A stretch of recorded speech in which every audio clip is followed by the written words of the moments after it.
Lecture 3 में हम start करते हैं। समपरासरी विलयन क्या है? समपरासरी विलयन किसे कहते हैं? समपरासरी विलयन क्या है? स्थिर ताप पर ऐसे विलयन जिनमें परासरण ताप का मान एक समान होता है तो उसे समपरासरी विलयन कहते हैं। यानी ताप का मान स्थिर हो और सभी विलयनों के यदि परासरण ताप मान क्या हो जाए, एक समान हो जाए, तो ऐसे विलयन को हम लोग समपरासरी विलयन कहते हैं। जैसे हम मान लें कोई सलूशन है हमारे पास, सलूशन फर्स्ट मान लें, तो हम लोग फार्मूला पढ़ें PV is equal to NST। जब विलयन फर्स्ट होगा तो इसके लिए हम लोग लिखेंगे P1 B1 is equal to N1 T1। और यदि हमारे पास कोई दूसरे प्रकार का सलूशन हो, सलूशन 2 हो, तो इसके लिए भी फार्मूला बनेगा PV is equal to NST। ठीक है, तो सलूशन सेकंड है तो इसके लिए लिख लें P2 V2 is equal to N2 ST2। Solution स्थिरांक है, यस जो है वो विलयन स्थिरांक है, तो इसके लिए S1 और S2 लगाने की ज़रूरत नहीं है। तब समपरासरी विलयन, मान लें ये दोनों समपरासरी विलयन हैं। समपरासरी विलयन हो तो, समपरासरी विलयन हो तो स्थिर ताप होनी चाहिए। तब यानी दोनों के लिए ताप क्या हो जाएगा, स्थिर। T1 बराबर T2 स्थिर ताप पर ऐसे विलयन जिनके परासरण दाब मान क्या हो, बराबर हो, यानी परासरण दाब इन दोनों का क्या हो जाएगा, बराबर, यानी P1 is equal to P2 हो जाएगा। तब अगर हम इन दोनों में देखें तो क्या आएगा, P1 B1 is equal to N1 ST1 equation first, और P2 B2 is equal to N2 ST2 equation number second. ठीक है, तो इतना हम लोग कर सकते हैं। तो क्या करते हैं, एक में दो का भाग दे दें, एक में दो का भाग, एक में दो का भाग दे रहे हैं, तो आएगा P1 V1 बटे P2 V2 is equal to N1 ST1 बटे N2 ST2। ठीक है, तो हम देखें यहाँ P1 P2 के बराबर है, तो P1 इंटू V1 बटे P2 की जगह, जब P1 P2 बराबर है तो P2 की जगह P1 लिख सकते हैं, तो P1 इंटू B2 बराबर N1 इंटू S। देखो T1 और T2 बराबर है तो लिख दो T1, और N2 इंटू S। जब T1 और T2 बराबर है तो T2 की जगह T1 लिखा जा सकता है, तो T1 से T1 कैंसिल, S से S कैंसिल, P1 से P1 कैंसिल। ठीक है, तब हमारा यहाँ बचेगा V1 by B2 is equal to N1 by N2। ठीक है, तो यहाँ हम इसको वहाँ भेज दें तो आ जाएगा N2 B1 is equal to N1 B2। ठीक है, यदि समपरासरी विलयन बोलेगा तो उसके लिए हम लोग ये फार्मूला का इस्तेमाल करेंगे, और इससे भी हमारे कुछ न्यूमेरिकल्स होते हैं। ठीक है, N2 B1 बराबर N1 इंटू B2। तो समपरासरी विलयन क्या है, ऐसा विलयन जिसमें परासरण ताप का मान एक समान होता है तो उसे समपरासरी विलयन कहते हैं। ठीक है, तो आओ हम समपरासरी विलयन पे एक न्यूमेरिकल्स कर लेते हैं। देखिए क्वेश्चन नंबर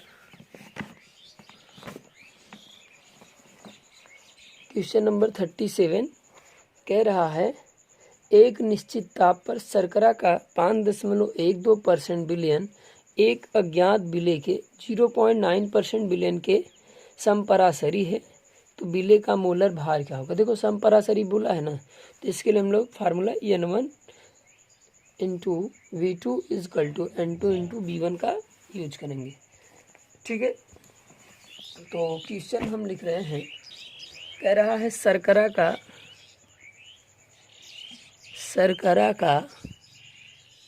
5.12% टिबिया, शर्करा का 5.12% किसी अज्ञात विलेय के 0.9% के साथ समपरासरी है। ठीक है, जब समपरासरी है तो हम मान ले शर्करा के लिए इक्वेशन फर्स्ट है तो इसके लिए लेके चल रहे हैं। माना विलयन का आयतन जो है वो 100 ml है। कितना है? 100 ml है। तब इसमें हमारा शर्करा कितना होगा भैया? 5.12% है। जब 5.12% है तो इसकी मात्रा कितनी आ जाएगी? 5.12 ग्राम। ठीक है। और हमारा विलयन का जो आयतन होगा वो कितना आ जाएगा? 100 ml। तो इसको लीटर में करने के लिए 1000 का भाग, तो 100/1000। ठीक है। और हम लोग जानते हैं शर्करा का सूत्र होता है C12H22O11। तो इसका अणुभार हम लोग निकाल ले रहे हैं। इसका अणुभार 342 होता है। ठीक है। तो अगर हम इसके लिए बात करें, ये सेकंड सॉल्यूशन के लिए, तो इसके लिए ऐसे ही मान लो, माना विलयन का आयतन बराबर जो है वो 100 ml है। तब इसमें 0.9% है, कोई पदार्थ है वो 0.9% है, तो उसका भार आ जाएगा 0.9 ग्राम। और इधर हमारा विलयन का जो आयतन होगा वो 100/1000 कर लें, सीधा सीधा 1000 लीटर करने के लिए कर दे रहे हैं। तो ये हमारा B2 हो गया, ये हो गया। तो हम लोग फार्मूला पढ़े हैं क्या? N2B1 = N1B2। तो हम लोग पढ़े हैं, जानते हैं N मोलों की संख्या है। तो मोलों की संख्या के लिए हम लोग पढ़े भार बटे अणुभार। तो N2 यानी W2/M2 इंटू B1 = हो जाएगा W1/M1 इंटू B2। तो W2 मतलब दूसरे पदार्थ का भार, दूसरे पदार्थ का, ये हमारा W2 है मान लो, ये हमारा W1 है। और यहाँ अणुभार हमें निकालना है इसका, जो अज्ञात पदार्थ है। ठीक है। तो लिख दे रहे हैं W2 की वैल्यू 0.9 बाई M2 की वैल्यू निकालनी है, इंटू V1 की वैल्यू वही 100/1000 = W1 की वैल्यू 5.12 बटे M1 की वैल्यू 342 इंटू 100/1000। तो 100/1000 100/1000 कैंसिल। ठीक है। तब यहाँ हम इसको इधर सॉल्व कर दे रहे हैं, तो हो जाएगा 0.9 बाई M2 = 5.12/342। तो ये इधर जाएगा और ये इधर आ जाएगा। तो होगा क्या? M2 बराबर 342 गुणित 0.9/5.12। ठीक है। तब M2 बराबर करेंगे तो ये हो जाएगा 342 गुणित 9, और ये हो जाएगा 51.2। क्या हो जाएगा? 51.2। तब M2 बराबर हम गुणा कर दे रहे 9 दूनी 18, और 9 चौक 36, 1 37, और 9 तिरिक 27। ठीक है। 9 तिरिक 27 और 3 27 3 30 30 78/51.2। ठीक है। 51.2। अब हम इसको भाग दे रहे हैं। तो जब हम इसको भाग देंगे तो इसका आंसर आपका आएगा 60। ठीक है। कितना आएगा? 60 आएगा। भाग देने पर आंसर आपका 60 आएगा। यही आपका आंसर है। ठीक है। तो ऐसा क्वेश्चन हम लोग कर लेंगे। तो देख लो पूरा। ठीक है।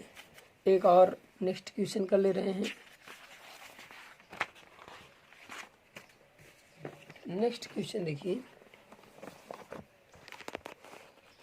39 नंबर क्वेश्चन कह रहा है, गन्ने का अणुभार 342 का 5% विलयन समान परिस्थितियों के अंतर्गत यक्ष के 1% विलयन के साथ समपरासरी है। तो यक्ष का आणविक भार क्या होगा, यानी अणुभार क्या होगा, जो अभी हमने पहले क्वेश्चन में निकाला।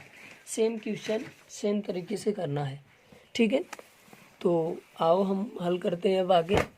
कह रहा है गन्ने यानी शर्करा, ठीक है, शर्करा का 5% यक्ष के 1%, ठीक है, शर्करा का 5% यक्ष के 1% विलयन के साथ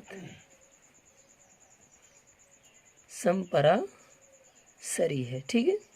तो हम इसका सलूशन फर्स्ट मान ले रहे हैं। सलूशन फर्स्ट तो ये शर्करा का हम लोग अणुभार जानते हैं, यानी W1 शर्करा का अणुभार दिया था 342।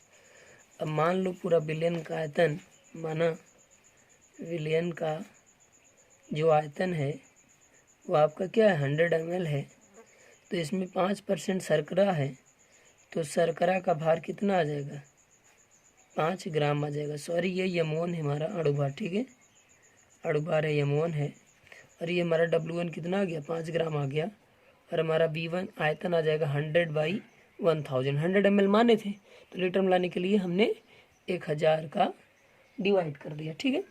तो यहाँ से हमें मिल गया। अब हम सॉल्यूशन सेकंड यानी दूसरे विलयन के लिए लें, तो जब दूसरे विलयन के लिए लेंगे तो इसमें मान ले रहे हैं, माना विलयन का आयतन जो है वो क्या है आपका 100 ml है, ठीक है, 100 ml है। तब इसमें 1% यक्स पदार्थ है, तो यक्स पदार्थ की मात्रा कितनी आ जाएगी 1 ग्राम, क्योंकि 100 ml में अगर 1% निकालेंगे तो 1 आएगा।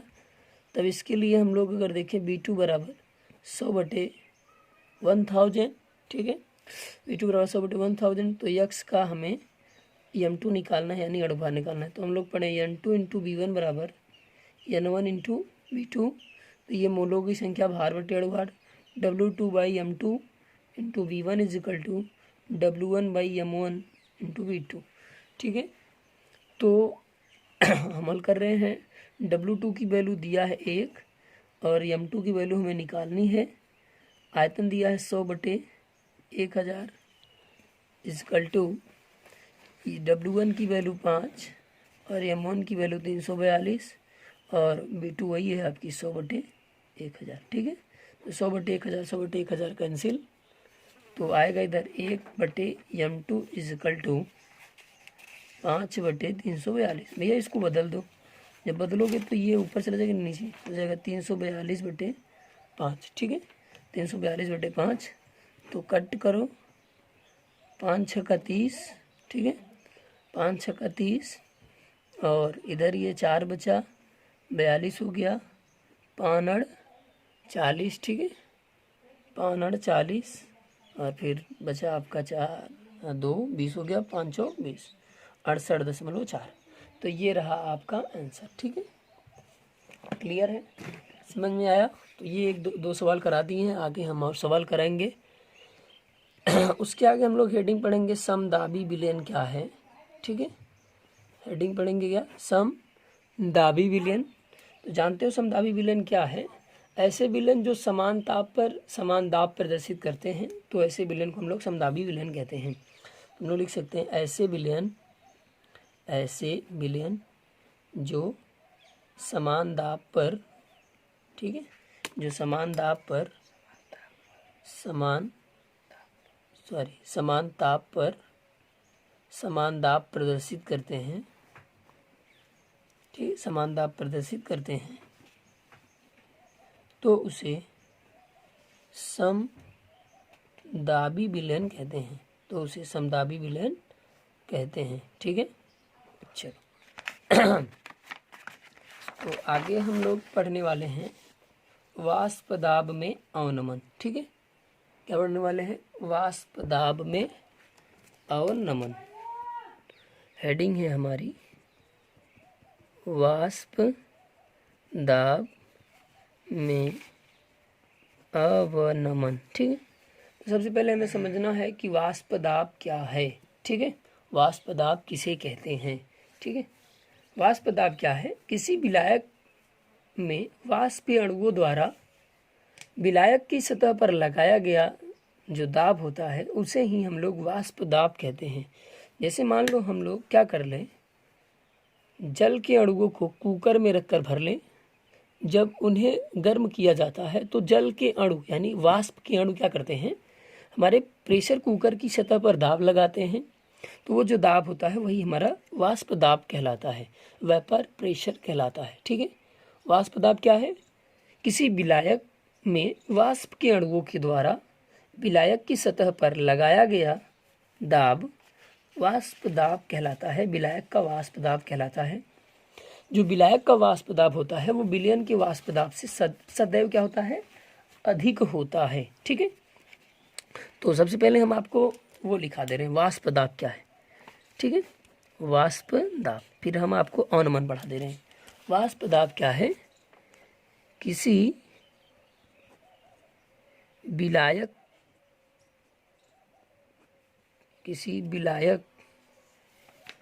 के वाष्प के अणुओं के द्वारा, किसी विलायक के वाष्प के अणुओं के द्वारा विलयन की सतह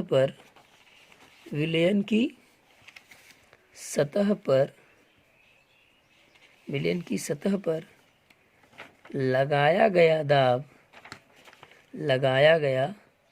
दाब विलायक का वाष्प दाब कहलाता है। विलायक का वाष्प दाब कहलाता है, ठीक है। नोटिस पॉइंट, विलायक का वाष्प दाब विलयन के वाष्प दाब से सदैव अधिक होता है, ठीक है, सदैव अधिक होता है, ठीक। यानी इसका अर्थ है कि अगर केवल विलायक होगा और उसे हम लोग गर्म करेंगे तो वो जल्द ही क्या हो जाएगा, वाष्प के अणु में बदल जाएगा। लेकिन अगर विलयन हो जाएगा तो वो ज़्यादा समय में वाष्प के अणु में परिवर्तित होगा, ठीक। अब हम आपको लिखा दे रहे हैं वाष्प दाब अवनमन, ठीक है। हम लिखा दे रहे हैं वाष्प दाब अवनमन। तो वाष्प दाब अवनमन क्या है, विलायक का वाष्प दाब और विलयन के वाष्प दाब के अंतर को ही हम लोग वाष्प दाब अवनमन कहते हैं, ठीक है। वाष्प दाब अवनमन क्या है, विलायक के वाष्प दाब, ठीक भैया, विलायक के वाष्प दाब तथा विलयन के वाष्प दाब के अंतर को ही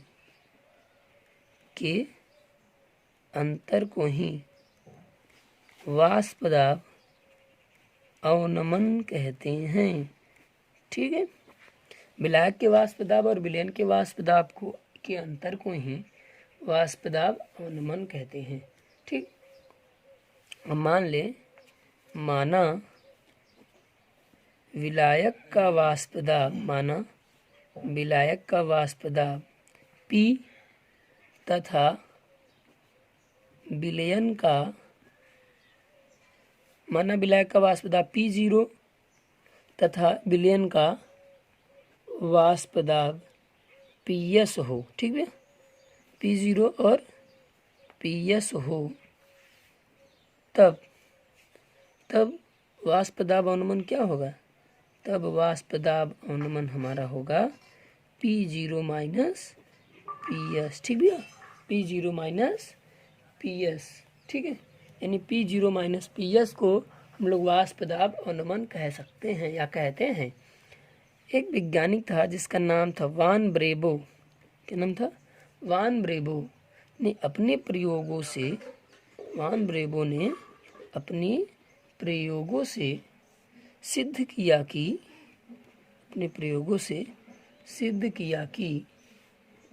P0 माइनस PS बटे P0 का अनुपात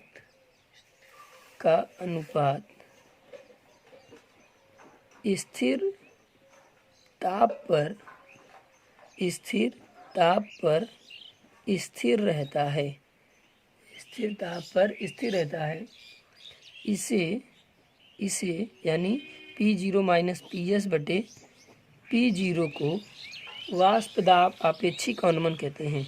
P0 माइनस PS बटे P0 को वाष्प दाब का आपेक्षिक अवनमन कहते हैं। वाष्प दाब का आपेक्षिक अवनमन कहते हैं, ठीक है। वान ब्रेबो ने क्या सिद्ध किया कि P0 माइनस PS बटे P0 का अनुपात स्थिर ताप पर स्थिर रहता है और P0 माइनस PS बटे P0 को वाष्प दाब का आपेक्षिक अवनमन कहते हैं, ठीक भैया। चलो आगे हम लोग वाष्प दाब अवनमन संबंधी राउल्ट का नियम पढ़ने वाले हैं। तो वाष्प दाब संबंधित राउल्ट का नियम। ठीक है, तो राउल्ट ने बताया कि किसी विलायक का वाष्प दाब आपेक्षिक अनुमान विलेय के मोल प्रभाज के बराबर होता है। राउल्ट के नियमानुसार किसी विलायक का वाष्प दाब आपेक्षिक अवनमन विलेय पदार्थ के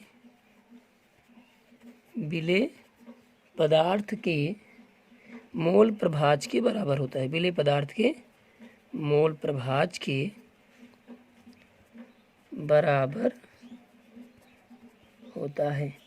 तब राउल्ट के नियमानुसार हम लोग क्या लिख सकते हैं, वाष्प दाब अपेक्षिक अनुमान यानी P0 माइनस PS बटे P0 क्या होगा, विलेय के मोल प्रभाज। तो हमने मोल प्रभाज बताया था कि विलेय के मोलों की संख्या स्मॉल n और विलेयन के मोलों की संख्या ये, तो P0 माइनस PS बटे P0 is equal to small n by small n plus capital N। हम लोग इससे न्यूमेरिकल्स करेंगे। ठीक है, तो जहाँ P0 क्या है, जहाँ हमारा P0, ठीक है, जहाँ P0 विलायक का वाष्प दाब, P0 विलायक का वाष्प दाब और PS विलयन का वाष्प दाब, PS विलयन का वाष्प दाब।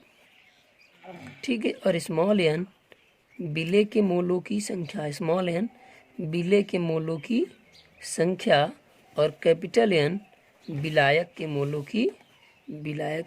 की संख्या। ठीक है, तो इससे हम लोग न्यूमेरिकल्स करेंगे, वाष्प दाब अवनमन संबंधित क्वेश्चन करते हैं। ठीक है, तो आइए हम लोग न्यूमेरिकल्स की ओर चलते हैं।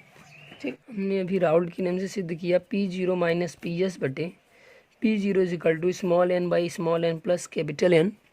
तो हम इसको क्या करते रहे, पलट दे रहे हैं। जब पलटेंगे तो हो जाएगा P0 बटे P0 minus PS is equal to small n plus capital N by N। तो होगा क्या, P0 minus PS is equal to, ये दो बटा है ये दोनों के होगा, तो n by small n plus capital N by small n। तो ये होगा क्या, P0 बटे P0 माइनस PS, तो ये n से n cancel 1 plus capital N by N। ठीक है, तो ये प्लस इधर आएगा तो माइनस हो जाएगा, तो P0 बटे P0 minus PS is minus 1 is equal to capital N by small n। ठीक है, तो इसके नीचे एक मान ले रहे हैं, तो इसका गुणा करेंगे तो यहाँ P0 और ये इसका गुणा करेंगे तो ये हो जाएगा P0 माइनस PS बटे P0 माइनस PS। ठीक है, तो आ जाएगा capital N by small n। ठीक है, capital N by small n आ जाएगा। तो यहाँ हम देखें तो P0 माइनस P0 और ये हो जाएगा आपका प्लस PS बटे P0 minus PS is equal to capital N by small n। तो ये आपका हो गया, तो यहाँ से ये कैंसिल आ जाएगा क्या, PS बटे P0 minus PS is equal to capital N by small n। तो ये हमारा हो गया शॉर्ट, यानी बहुत शॉर्ट क्वेश्चन करने के लिए हम लोग इस फार्मूले का इस्तेमाल कर सकते हैं। तो यह अगर इसको पलट देंगे तो हो जाएगा P0 माइनस PS बटे PS is equal to small n by capital N। तो ये फार्मूला आप ध्यान में रखना, इससे हम क्वेश्चन बहुत शॉर्ट बहुत जल्दी से करेंगे। ठीक है, तो आइए हम लोग न्यूमेरिकल्स